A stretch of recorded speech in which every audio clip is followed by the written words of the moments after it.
कह रहा है इसमें फेज डायग्राम का मतलब होता है कि हम लोग इसका फेज बनाएंगे, इसके ग्राफिकली रिप्रेजेंटेशन को हम लोग फेज डायग्राम कहते हैं। तो बोलता है कि किसी भी AC voltage apply to a resistant, हम लोग बोलते हैं एसी सर्किट में अगर हम वोल्टेज अप्लाई करते हैं रेसिस्टेंट में, तो वी फॉर्मूला बनता है V equals to V M sine omega T, और आई क्या बनता है I M sine omega T. ये हमने पढ़ रखा है। तो बोल रहा है आई एम की वैल्यू हो गई एम्पलीट्यूड ऑफ द करंट, और वी एम का फॉर्मूला बन गया एम्पलीट्यूड ऑफ द वोल्टेज, और आर का हो गया मतलब फॉर्मूला बन गया रेजिस्टेंस। तो कहता है रिप्रेजेंटेशन ऑफ ए फेजर और अ फेजर डायग्राम।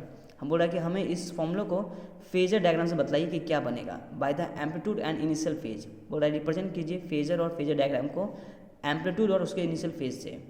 ठीक है, एम्पलीट्यूड का मतलब हो गया कि इसको हम लोग एम्पलीट्यूड बोल रहे हैं, और इनिशियल फेज का मतलब हो गया कि फेज मतलब हो गया एंगल को बोलते हैं, sine omega T sign omega T.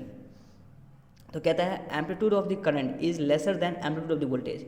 सही बात है, हमने कल भी बताया था कि एम्पलीट्यूड ऑफ करंट की वैल्यू क्या है, आई एम है वी एम अपॉन आर की है। तो हम बोलेंगे वी एम अपॉन आर का मतलब करंट का वैल्यू जो है वो वोल्टेज कंपेयर में रिड्यूस है, थोड़ा सा कम है। क्यों कम है? क्योंकि रेजिस्टेंस से डिवाइड हो रहा है। While we are representing the phasor voltage और current in a phase diagram, जब हम रिप्रेजेंट करते हैं फेज डायग्राम में वोल्टेज और करंट दोनों को, तो here the current is less compare to amplitude of lesser than voltage. बोल रहा है तो उस केस में आपको करंट जो है वो कम मिलता है एम्पलीट्यूड कंपेयर टू वोल्टेज के कंपेयर में, lesser amplitude than a voltage. Higher the amplitude, here the current has a lesser amplitude than a voltage. यहाँ पे करंट का वैल्यू जो है वो कम होगा वोल्टेज के कंपेयर में। फिर कहता है the phase of the current has less length compare to its phase of a voltage. Phase of the current की वैल्यू कम होती है compare to the phase of the voltage के।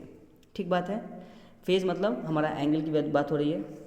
Since here the phase angle between voltage and current is zero, बोलता है कि दोनों के बीच का अगर एंगल जीरो हो जाए, मतलब फेज ऑफ द करंट भी जीरो हो और वोल्टेज करंट भी जीरो हो, तो since there is no phase angle between voltage and current, तो उसके बीच में कोई एंगल नहीं बनेगा वोल्टेज और करंट के बीच में। For this circuit the phasor representing a current and the voltage is the same direction. तो उस केस में दोनों का एंगल सेम होने की वजह से दोनों डायरेक्शन भी सेम होगा। Let us try to plot a graph with diagram. आइए हम इस दोनों का ग्राफ ड्रॉ करके देखते हैं।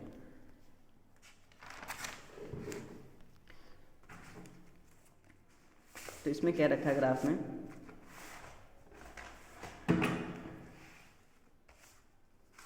ठीक है, यहाँ क्या रखा है v equals to V M sine omega T है, i equals to I M sine omega T है। तो ये दोनों का फेज सेम है, तो ग्राफ भी दोनों का सेम ही नेचर का आएगा। जैसे देखिए ये हमारा करंट का ग्राफ बन रहा है, ये डॉटेड लाइन बता रहा है करंट का ग्राफ है, और जो सॉलिड लाइन लिख रखा है हमने ये है वोल्टेज का ग्राफ।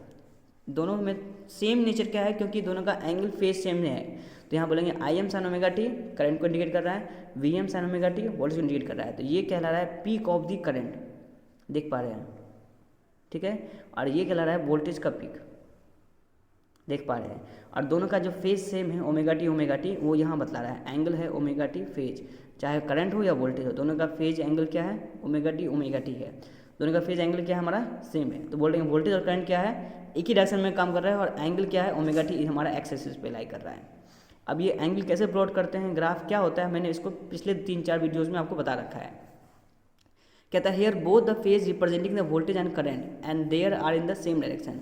दोनों वोल्टेज और करंट दोनों का डायरेक्शन सेम है क्योंकि फेज सेम है। अब कहता है this means that there is no phase difference between the current and voltage. इसका मतलब दोनों के बीच में कोई करंट डिफरेंस का कोई वोल्टेज का कोई डिफरेंस नहीं है, तो दोनों का फेज सेम होगा। नो फेज डिफरेंस मतलब कोई फेज में डिफरेंस नहीं, मतलब कोई अंतर नहीं है, ठीक है। अब कहता है amplitude of the current is the circuit is less than the amplitude of the voltage के। बोलता है एम्पलीट्यूड जो वोल्टेज करंट में आ रही है और एम्पलीट्यूड जो वोल्टेज में आ रही है दोनों का सेम है। This arrow marks rotating the anti clockwise direction. तो ये जो एरो हम लोग मार्क कर रहे हैं ये बता रहा है कि हमारा फेज जो है वो एंटी क्लॉकवाइज डायरेक्शन में घूम रहा है। मतलब अभी कुछ एंगल बन रहा है जिसको बोल रहे हैं हम लोग कोई एंगल, मान लो π/4 π/2 कुछ भी एंगल बन रहा होगा 90 से बीच में है, यानी यहाँ अगर 90 बनता फिर आगे क्या होगा 270 बनेगा। तो बोले जैसे जैसे फेज बढ़ेगा इसका कर्व नेचर बदलता जाएगा। जैसे बोलेंगे ये 90 पे पहुंचेगा तो ये ग्राफ का वैल्यू यहाँ पे 90 पे आ गया। जब ये वैल्यू 90 से आगे बढ़ेगा तो ग्राफ का नेचर नीचे बन रहा है।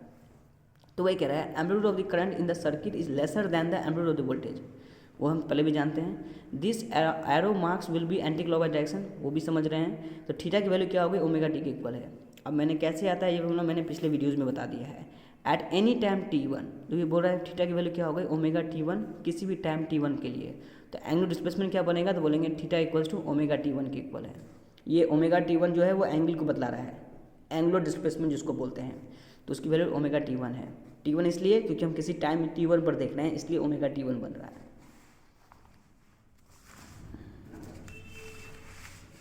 क्योंकि मैं वापस से उसको ड्रॉ करके आप समझाऊँ, इससे अच्छा है कि आप उसी फिगर को समझिए तो आसान हो जाएगा।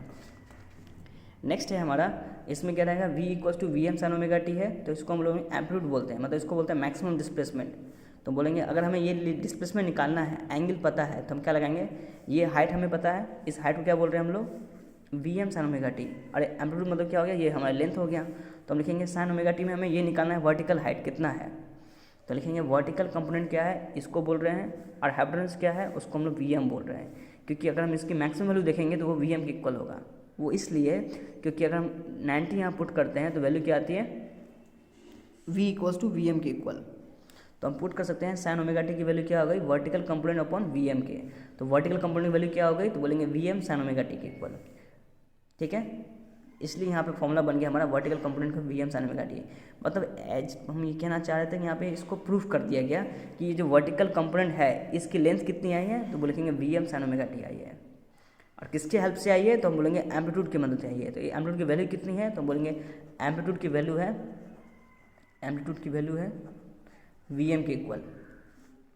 ठीक है, अब कहता है नेक्स्ट, अगर हम करंट का ग्राफ लें तो उसमें भी एंगल सेम है, यानी दोनों ही ग्राफ में, चाहे वो करंट का ग्राफ हो या वोल्टेज का ग्राफ हो, दोनों ही ग्राफ में एंगल दोनों के लिए सेम है, ओमेगा T1, चाहे वोल्टेज हो या करंट हो, सेम ग्राफ है। तो इसके लिए हम दोनों के लिए ग्राफ में एंगल सेम ले रहे हैं। डिस्टेंस क्या है, वर्टिकल कंपोनेंट लिखा है ऊपर में, नीचे क्या है हमारा पीक वैल्यू, तो पीक वैल्यू एम्पलीट्यूड कहलाती है। तो बोलेंगे साइन ओमेगा T1 इक्वल्स हो गया vertical component upon I am के।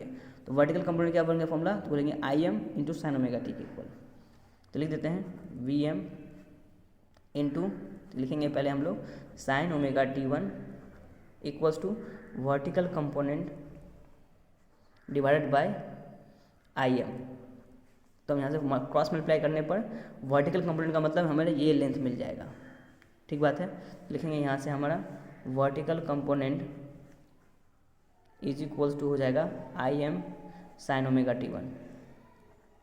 ठीक है,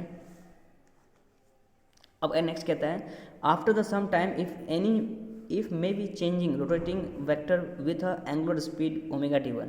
बोला है कुछ टाइम हो जाने के बाद हो सकता है कि एंगल आपका बदले, मतलब ये वैल्यू जो है वो इस एंगल में यहाँ ना रहे, वो इस कॉर्नर में चला जाए। तो उस केस में हम बोलेंगे ये एंटी क्लॉकवाइज डायरेक्शन में चेंज करेगा। तो उसके लिए डायग्राम कैसा बनेगा, तो हम उसको बोल रहे हैं कि डायग्राम ये ओमेगा बढ़ रहा है, तो डायग्राम पहले ये ऊपर वाला ग्राफ जो है वो ये बन रहा है, नीचे वाला ग्राफ ये बन रहा है। ठीक है,